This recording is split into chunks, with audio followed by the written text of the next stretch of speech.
The media is bullying sloths for some reason. By JonTron. I just can't keep this in any longer, okay? I've come upon something very, very disturbing. The mainstream press is officially coming for the slow amongst us. That's right. Nani? Sloths! My God. I'm here to protect the good name of sloths, our three-toed friends in the trees. I know what you're thinking. A video about sloths? That's really what you're doing? Yes. I mean, this is pretty par for the course for John, honestly, if I'm being completely honest. I mean, even back in the day, he's doing reviews on Daikatana, Birdemic, Shock and Terror. God, that was a movie. The Titanic movie. This is actually pretty on course for him. And I'll tell you how I got there. Well, you see, it's come to my attention that 60 Minutes has performed a hit piece on sloths, the animal, for some reason. What? As you can see by the title of their video here, How Sloths Thrive as Nature's Couch Potato. Now, that's not very nice, is it? No. How'd you feel if 60 Minutes made a piece on you, called you Nature's Couch Potato? Why so slow? Why do they move so slow? Are they cute or are they so ugly they're cute? Oh, no, Yes. they're cute. You like a B-list animal. Yeah. I won't stand for this, okay? And they posted this on Christmas, no less. Do they have no souls? Probably not, Yeah. but I think we knew that already. All right, moving on. Sloths are some of the best guys. You got Sid from Ice Age, Sloth from the Goonies, one of the 7 deadly sins, okay? Remember, in the back of your head, that's what we're here to protect. Look, just to remind you what a sloth is, okay? Just to remind you what you're fighting for. You're defending the honor of the sluggish tree dwellers of Central and South. Okay, even Google's going in on him. Will no one come to bat for my boy the sloth? That's why I'm here, okay? But you know what's just as bad? You know, honestly, if I'm being completely honest, I don't even think sloths are that bad. You know what's bad? The sunfish. Oh my God. If you're a marine biologist or know a marine biologist, hey, how about those sunfish? Oh my God, they are absolutely useless. We're talking like sloths are like kind of up here, like I guess like D tier maybe, like way down in like F tier. We're looking at like the sunfish. I have things to say about the sunfish. As slandering innocent arboreal animals, leaving your privacy unprotected. And that's where NordVPN comes in with top-tier security that's just a click away. Imagine the internet as a jungle, a place where data pythons lurk around every branch. NordVPN steps in as your cyber machete, hacking away at all those no-good data thieves living in the brush. But NordVPN isn't just about avoiding digital deforesters. It's packed with more features than a Swiss Army knife. Malware getting you down? Zap it away with NordVPN's threat protection. Annoying ads popping up? NordVPN makes them disappear faster than a brush fire. Okay, we got the shot. Go, go, go! Craving your favorite shows while globetrotting? Use NordVPN to bring a slice of home straight to your screen, wherever you might be. And for those moments where your passwords slip your mind, NordVPN's got NordPass, your trusty sidekick, keeping all your passwords secure and ready. NordPass can be purchased together with NordVPN, with the same discount, no less. So why not give your digital life the upgrade it deserves? Head over to nordvpn.com/JonTron for an exclusive NordVPN deal. And with Nord's 30-day money-back guarantee, giving it a test run couldn't be easier. Also, as an added bonus, the people who buy the 2-year plan will get an extra 4 months for free. So click that link, team up with NordVPN, help support this show, and wrap your online antics in a warm, emergency thermal blanket. Ah, toasty and secure. Right, let's trek back home. All right. I'm going to be honest, 9 out of 10 ad read. It was short, it was sweet, it was concise, it was to the point. The transition actually was very good. I like that it was on theme. Very similar to Internet Historian, right? How it's kind of on theme for what they're doing. But very much a good transition here. I think it was absolutely great. I think about here, after you get past the initial transition sentence, I do think that it was a little weak leading into the subject material. But I would argue this is still a solid 9 out of 10. This is what ad reads need to be like. Not, you know, hey, today we're talking about NordVPN for all your internet and privacy needs, right? How I'm talking at you, I'm kind of just droning on. This was anything but that, and I love ad reads like this. Let's get back on track. Let's see what 60 Minutes has to say about our tropical friends, shall we? The stopwatch has long been the symbol of 60 Minutes, but any measure of time is pointless for the subject of our next story, the slow-moving sloth. I guess, like, why do a piece like this on sloths? Because, like, my parents still watch 60 Minutes. When I go, say I'll go watch TV with them or something like that, I head over and I'm watching them and they're talking about, what were they talking? Okay, no, they were talking about 3 Arrows Capital, Sam Bankman-Fried, and crypto, like it was something new. And I look at both my parents and I'm just like I literally knew all of this like 3 months ago. What? Like, this is literally, I'm literally online all the time. Like, this I remember when this was breaking. I remember all of this, and it just kind of just like blew me away.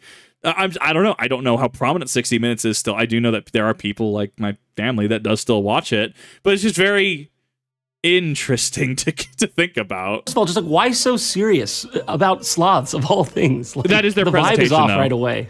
That is their presentation, though. They are meant to be, as far as I'm aware, what I have watched them, more of a serious presentation kind of format. So this is actually very on brand for 60 Minutes. You might think these distant relatives of the armadillo would make the perfect meal for just about anything faster. Wait a minute, sloths are related to armadillos? I legitimately did not know that. But hold on, why would you assume any relative of an armadillo would be tasty? I mean, the armadillo doesn't look tasty at all. It's like the opposite of tasty. It's got armor.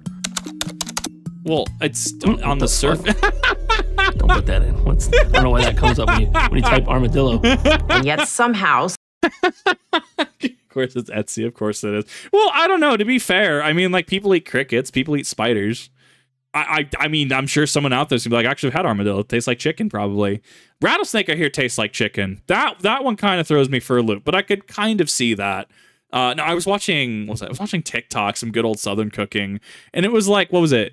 It was like crawfish and alligator cheesy pasta that this dude just flipped together on a flat top. That's some good eating, right? But your random normie might be like, alligator. Oh, that sounds like that'd be gross. Sounds like it'd be super tough.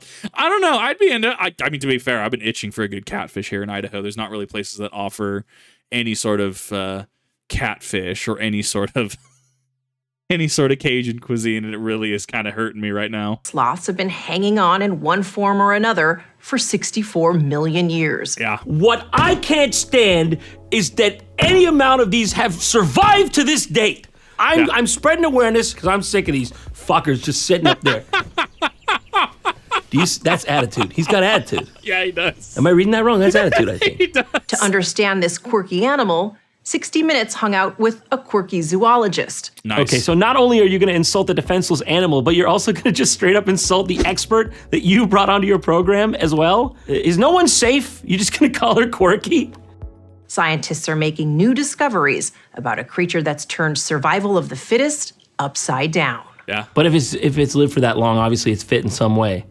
So, unless you're just saying because they live upside down, that still wouldn't turn the concept upside down. I mean, to be fair, what is it? The hagfish in the ocean. Moist Critical covered that fairly recently, right? The hagfish is just a fish that just exudes this like sticky goop, and just it survived just effectively on sheer spite, untouched for how many millions of years? Sometimes you just have to be really good at just doing your own thing to survive. Kind of like a YouTuber now I think about it. So here's where we meet Lucy Cook, the aforementioned quirky zoologist. Their words, not mine. And she's joined by 60 Minutes on-the-ground reporter, Sharon Alfonsi. This is an area where there are lots of sloths, so that we have that on our side. Perfect. Great start. That's Nice. how you know she's a professional. The first thing we learned about sloths is that it's hard to spot them in the wild.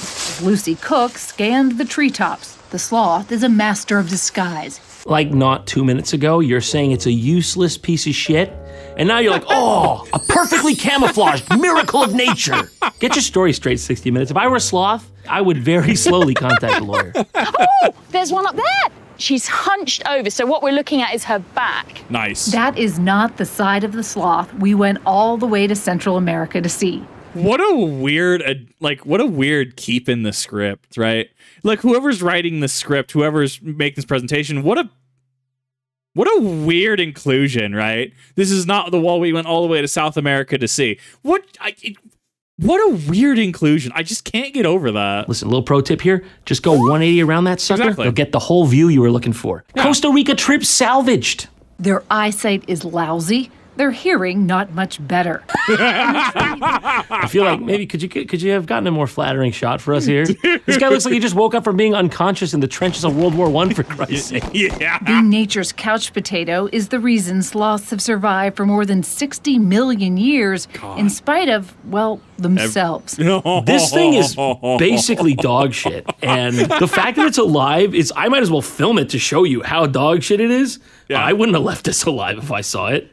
In a tree, they can move like a Tai Chi master. But on the ground, Cook says gravity removes any shred of dignity. My man is clearly over here just trying to get a 4 a.m. bag of Doritos. Don't tell me you haven't been there. Sharon's just over here like, just go. Just do the thing you're supposed to do. Oh, you're pissing me off. The conquistadors that first observed them, they said terrible things. One said it was the stupidest animal that he'd ever seen, and another said one more defect would make its life impossible. And why is this very on brand for the Spanish conquistadors? Oh my God. they just didn't understand them, you know. ¿Qué es esto? Esto no es oro. ¿Qué sentido tiene? Ni siquiera puede resistir mi espada. Cook says what those early explorers didn't understand was English. But that's irrelevant. and what is frankly hard to believe when you watch the effort it takes for a sloth just to blink is that this hairy ninja is uniquely built to survive. Watching this like gnat or whatever just crawl across its face, that would drive me insane. Once again, you're just pointing out that it's a perfectly adapted animal, and your whole thesis thus far is wrong? Why so slow? Why do they move so slow? Well, you just said that's the way they do it. You appear to be the slow one. You're definitely amongst the slow in my final analysis here. Sloths typically only climb to the ground for bathroom breaks. With habits like that and nails like this, you can understand. What are you gonna glean from that? Yeah. With fingers like this and going to the floor to shit. Yeah. We can really glean that. You can understand why they are solitary creatures. Yeah, because I keep getting bullied by people like you. They've got some. I don't know if that correlation is that causation. I don't think that tracks, Captain. I don't think that's how that works. Emotional scars, Kay. You've turned them introverted. And prefer to be alone until they don't. What more? True. You know what else that actually applies to? Literally everything. Yeah. Hard-hitting journalism. The females will climb to the top of a tree when they're in heat and scream for sex. But they scream in D sharp. Why do you know that? I mean, That's actually not a off-the-wall thing to know. Like, especially if you have a scientist, if that is their field, they will just know things like that. Like, I could open it up to the lepidopterists. Holy crap, moth studies, right? Person that deals with moths, right? And I'm sure they could tell me something super cool about a specific species of moth that is their favorite species. I'm sure I could literally contact Miko, who is a literal arachnologist that I know, and I'm like, hey, tell me a thing about your favorite spider. Actually, about that, Kip, I'm going to tell you all of these things about the spider. This is not off the wall for them to know. do it, and he may well, on the strength of my impersonation. He might just. They seem slow until they want it. Okay, I'm going to do it.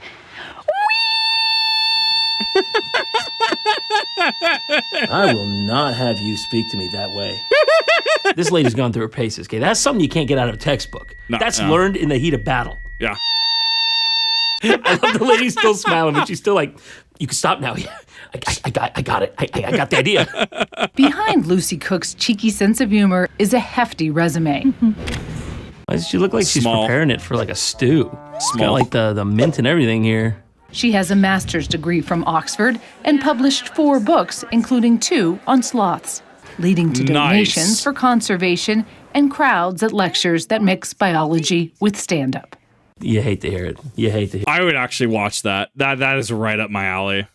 We know it's coming, don't we? Mixing biology and stand-up, and it's a TED Talk. That's not a good combination of words. We humans are obsessed with speed. Yes. We idolize animals like the cheetah, capable of doing 0 to 60 in 3 seconds flat. Are we gonna get a Jeremy Clarkson cut in from JonTron? The speed. Are we gonna get Jeremy Clarkson cut in? Well, so what? Huh? Huh? I don't know, man. Maybe I just don't get zoology humor. You know? No! No! That was a perfect opportunity. That was a perfect opportunity for the Jeremy Clarkson speed meme. Oh my god, it was wasted. No! Cut above. Valdez gave the first description of a sloth in his encyclopedia of the... Oh, you can't... History is boring. You can never find memes in history. Literally look at this image and tell me this is not 100% meme material. That is amazing. New World. He said the sloth was the stupidest animal that can be found in the world. I have never seen such an ugly animal or one that is more useless. Listen, first of all, don't talk about me that way. Second of all, what is going on here? I mean, this is uncharitable, even for 15th century standards. This doesn't look like a sloth at all. What's with the tiny face and head and the spindly legs? You having a bad day when you did this one or something? That's great. Are they cute or are they so ugly they're cute? Are they really good, or is it just my brain's playing a trick on me because it's so horrifying I have to make myself believe it's good? Is it a self-preservation thing that I'm doing? Oh, no, they're cute, surely. No, yeah, they're just regular cute. But then, I mean, I think a naked mole rat's cute, so you're asking the wrong person. Yeah, you're really not making this easy for me. You know, I'm trying to be in your corner here, but, I mean, he's fine. He's all right. Yeah, but why is he like that, though? You know? You like a B-list animal. Yeah. What? I'm not even joking. Like, that was a real jab. Like, whoa. Why was that oddly aggressive? The vendetta from this lady. Why does she hate sloths so much? I'm still just reeling from that. Did you really say B-list animal is... Are you okay? You been in journalism too long? I'm going to be honest, like, this feels like it's a very biased piece. Like, in terms of journalism, reporting, etc., this almost seems like it goes in with a bias of sloths being this lazy animal. And it's not even like it's going in with a whole sense of like, oh, well, we're going to go into this and we're going to report on this as public perception says they're lazy, says they're good for nothing, much like the sunfish. No, I will not... No, I have issues with the sunfish. We're just going to leave it at that. I will not get into a rant about the sunfish here. No, we're not having that today. But, like, going in with that, you know, preconceived notion or on a societal scale, right? Of, oh, they're just lazy, they're useless, they're good for nothing animals, right? And going in, trying to debunk some of that and trying to prove some of the strength the sloth has, and maybe throw a couple, like, joking jabs in here, right? Here and there, right? Oh, well, it really is slow, isn't it? Right? Am I right? Some slapstick comedy there, right? But it doesn't even do that. At least from this snippet, it seems like this is just biased reporting. And sure, they go and they talk to the specialist, but they don't even seem courteous or respectful to the specialist, which is kind of a no-go for me. Like, that's like if I were to ask a lepidopterist, I don't know why I cannot say that, lepidopterate. I could say it fine that time. Ask someone about moths, right? And I'm like, oh, well, moths are just stupid, right? How, like, rude that is? Right?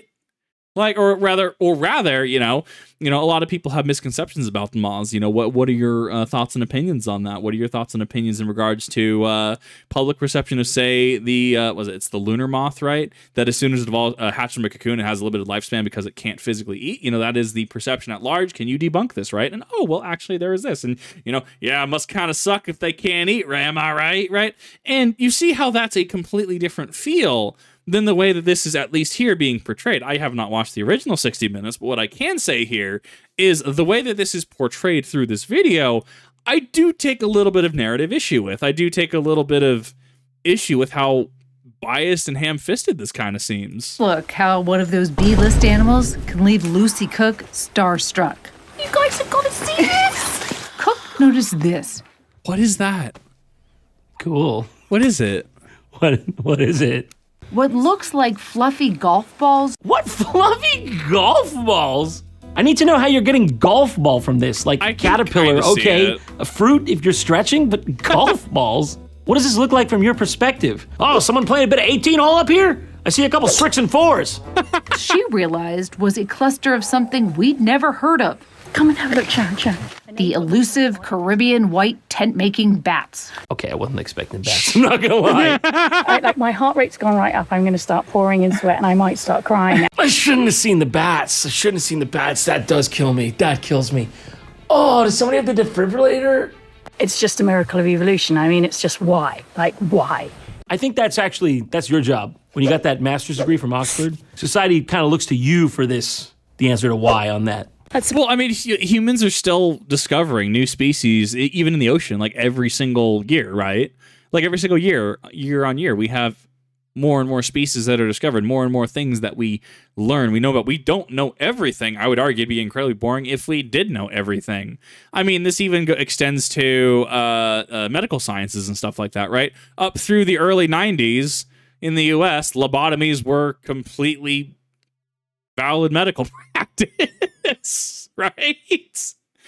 Go Google search that. Go find a citation. Up through the 90s, we had institutions in the U.S. that actively engaged in that. Kind of a weird thing to think about, considering that I was alive in the mid-90s, right? How just close that is. And so humans evolve. We learn things over time, and we discover new species. We discover new things. We answer these questions why, but it also poses new why questions as well. And that's important to understand. If you can ask why and you go down an entire rabbit hole, thought process, chain, etc., and you can suddenly stop asking why, I think that in itself is sad. I think that in itself means that you're not necessarily asking the right questions. There will always be a why. And that's what I love about learning new things. About as exciting as it gets. All right, come on. It's not that serious. Calm down. Your latest book is called Bitch. Nice. Ouch. But can I still get the book name? I really like you and your work, but yeah, my book's called Bitch. Oh, Bitch. Nice. And I have it. I bought it. Let's see what we can learn from this manuscript. Cool. If you ever wondered what a monkey's O-face looked like, now you know. There, that's what it says. There you go. You ever been curious? Well, I'm sorry. What was the rest of that sentence? Now you know. Suzanne Chevalier Skolnikov's, I probably butchered that and I do apologize, research into female, can't say that, and Macaws provided this handy illustration of the classic frowning round mouth expression made by both sexes. Come on, the context behind that makes it better. Like, now you know. There, that's what it says. There you go. You ever oh, that right there. Just that.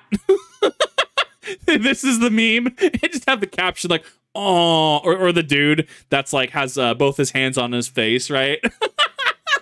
Oh. Ever been curious? Is this on the up and up? Actually, You yeah. watched as a female was prepared for release before getting a lift to a promising tree. Off she goes. And if she falls asleep in the middle of the release. Oh, no. Is that a bad thing? Yeah, that'd be a bad thing. What do you mean? No, yeah, she'll just keep climbing the tree till she gets to the top. She won't fall asleep because, yeah, what do you mean? So, after hearing Well, I mean, what is that? There's the whole sloths, if they have a... why is sloth just such a weird word for me to say in plural? That's so strange.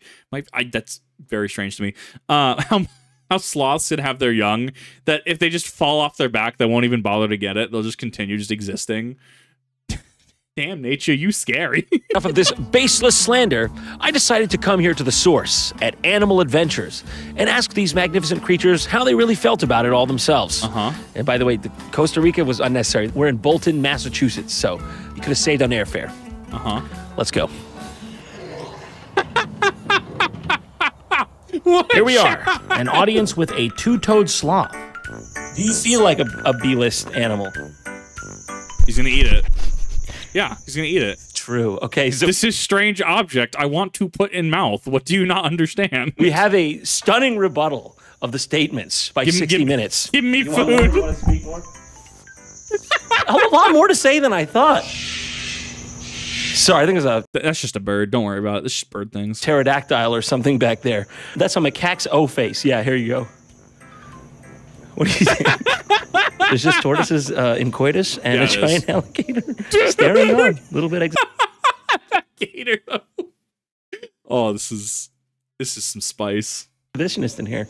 Do you think maybe you should be getting a room? Yeah, tortoises make funny noises. Honestly, I think we could just hang out. I think it might be fun. He's like undoubtedly a cool guy, like a really cool guy. I like you. I like you, Sid. Excuse me, do you want to speak on behalf of your slow brothers? All right, I'm sorry. I didn't mean to offend you. Yeah, owls can do that. Don't they have like a what was it? It wasn't 360. I thought it was like 270 or something like that. They have a really big neck turn radius. Oh, it's so good. I love this. I thought this was great. It's nice to see John not, be in a hyperbolic cryogenic time chamber somewhere. He putting out content. It's actually been very good to see this. Let me know what your thoughts are. I thought this was excellent, but what are your thoughts on sloths? Do you have any knowledge that you could add to this? Do you think that Lepidopterae being the word for moths is a funny word? Let me know what your thoughts are in the comment section down below. If you have not, go ahead and check out JonTron. Excellent creator, puts out a lot of really funny stuff and a lot of my isms I can take from watching early JonTron back in the day. I'll see you all in the next one.